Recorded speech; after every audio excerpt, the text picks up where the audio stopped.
The version of Joseph Conrad's novel Heart of Darkness that you may be familiar with today looks quite different than the text as it appeared to its original audience in 1899. In the 19th century, it became a common publishing practice to serialise texts in magazines or journals.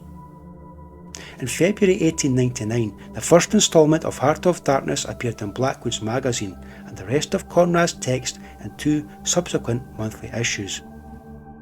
In 1902, Heart of Darkness was published in a single volume alongside 2 other short stories by Conrad, Youth and The End of the Tether. Edward Garnett's unsigned review in Academy in Literature on December 6, 1902, predicts that, quote, these 2 will be more popular than the third, unquote, which he nonetheless calls a most amazing story. The publication history of Heart of Darkness may have surprising implications for contemporary critical discussions of the novel. In the ongoing debate about whether Heart of Darkness sanctions or censures racism, critic William Atkinson suggests that the novella's original context may hold the answer. In his 2004 article titled Bound in Blackwood's The Imperialism of Heart of Darkness in its Immediate Context, Atkinson notes that Conrad wrote a letter to William Blackwood stating that the subject of his African story was very much, quote, of our time, unquote, and declaring his intention to write about, quote, imperialism, specifically with King Leopold's colonial project in Central Africa, unquote. Atkinson classifies Blackwood's as a rather conservative magazine that catered to a conservative audience. The magazine, quote, projected itself as weighty, considered and above all realistic, unquote, and thus its audience would not have been conditioned to read against the text like contemporary critics tend to do. Atkinson concludes that Heart of Darkness, quotes, acknowledges the complexities of the imperial project, or human imperfections, and of the consequent dangers of being beyond the reins of civilised life. In doing so, it is fully a part of the moral and political discourse of Blackwood's, whose basic rule is that good imperialists are British and bad imperialists are not. In this excerpt from his early review, Garnett suggests that the art of the novella mirrors the, quote, infinite shades of the white man's uneasy, disconcerted and fantastic relations with the exploited barbarism of Africa, unquote. He states that Conrad provides, quote, a masterly analysis of 2 continents in conflict, unquote.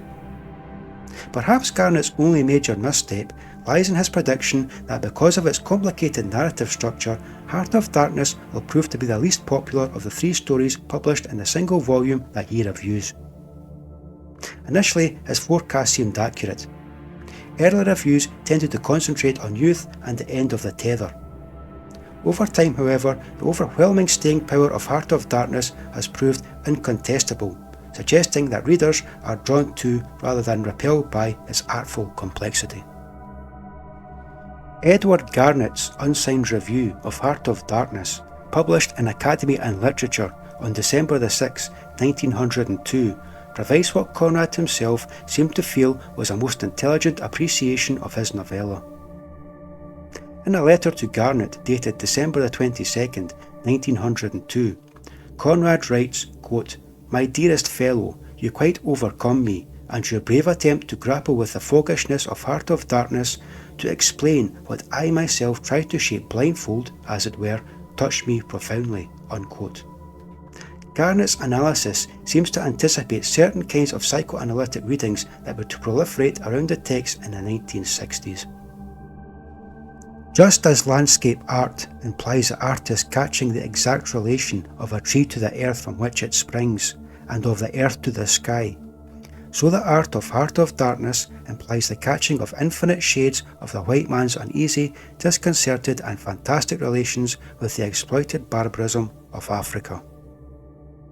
It implies the acutest analysis of the deterioration of the white man's morale, when he is let loose from European restraint and planted down in the tropics as an emissary of light, armed to the teeth to make trade profits out of the subject races, the weirdness the brilliance, the psychological truth of this masterly analysis of the two continents in conflict, of the abysmal gulf between the white man's system and the black man's comprehension of its results, is conveyed in a rapidly rushing narrative which calls for close attention on the reader's part. But the attention once surrendered, the pages of the narrative are as enthralling as the pages of Dostoevsky's Crime and Punishment.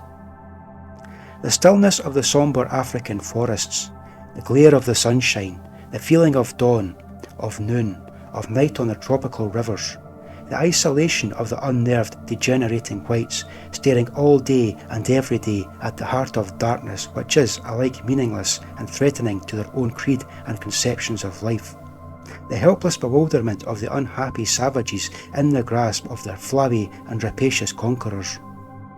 All this is a page torn from the life of the Dark Continent, a page which has been carefully blurred and kept away from European eyes.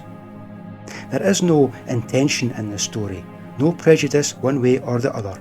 It is simply a piece of art, fascinating and remorseless, and the artist is but intent on presenting his sensations in that sequence and arrangement whereby the meaning or the meaninglessness of the white man in uncivilized Africa can be felt in its really significant aspects. An anonymous review entitled Mr. Conrad's Philosophy, published in the Glasgow Evening News on April 30th, 1903, attempts to address criticisms levelled at Conrad by disappointed readers who bemoan the lack of romance in his writings. Perhaps seduced by hearsay praise into taking up one of Mr. Conrad's books, the reviewer tells us, readers have laid it down with a disappointed remark that there is no love in it. The writer acknowledges that he has either ignored women or at best made use of them as figures to fill a space in the background of his painting. However, the author argues that Conrad deals profoundly with the relations of the sexes precisely through this avoidance of the conventional love story. By rejecting the use of romantic tropes, Conrad comments profoundly on fundamental issues pertaining to both sexes by exploring the human condition more generally. In the excerpt that follows, the author maintains the Heart of Darkness reflects Conrad's personal philosophy about human individualism and the essential loneliness of the human soul, that men and women alike confront when they come face to face with the universe. A universe that ultimately eludes meaningful comprehension. Feminist critics often analyse the places in Heart of Darkness where Conrad occludes the feminine presence. This review anticipates the kind of feminist readings that critics like Bette London, Johanna Smith and Gabrielle McIntyre will make many decades later. Like this early critic, they suggest ways in which these omissions shadow the text and further its artistic or political aims. A writer of art so masterly, of understanding so sympathetically profound, is not to be held as limited in his outlook on life to a few odd bits of abnormal experience gathered in out-of-the-way corners. And it seems, to the present writer at least, that one must look for the explanation to something deeper in Mr. Conrad's philosophy of life. That something which seems to lie at the bottom of all his writing in his intensely individualistic regard. He has possibly felt more than perceived, the essential loneliness of the human soul, face to face with the universe. In all his writing, one feels that his problem has been the revelation of the soul wrestling with or sinking beneath its own weakness, the elemental forces of nature or the mysterious force of circumstances, struggling, yielding, suffering, but always solitary, individual, isolated. It is not indeed that he bungles the relationship of his figures to each other. He is too sure in his grip of character for that. It is that character is for him an essentially individual creation, separate from, comparatively untouched by ordinary human relationship. For this reason, it is surely that he avoids so constantly alike the sexual factor and that social aspect of man which has so deeply modified the thought of the past century. While Zola, for example, always tended to make his characters mere social types representative of great streams of tendency, Mr. Conrad, following rather the old mystics, pushes towards the other extreme of regarding his types as self-pivoted units, though, it is true, always with an aim less directly ethical and more artistic than that of Zola. It is here that one is able to detect the underlying tendency which directs his choice of subject to those simple sailor folk.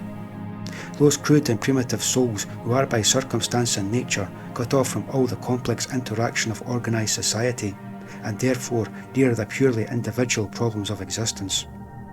Unhampered by the superficial intricacy of social life, or the disturbing and fluctuating influences of sexual relations, he plunges into the inmost hearts of these beings whose springs of action are so few and simple.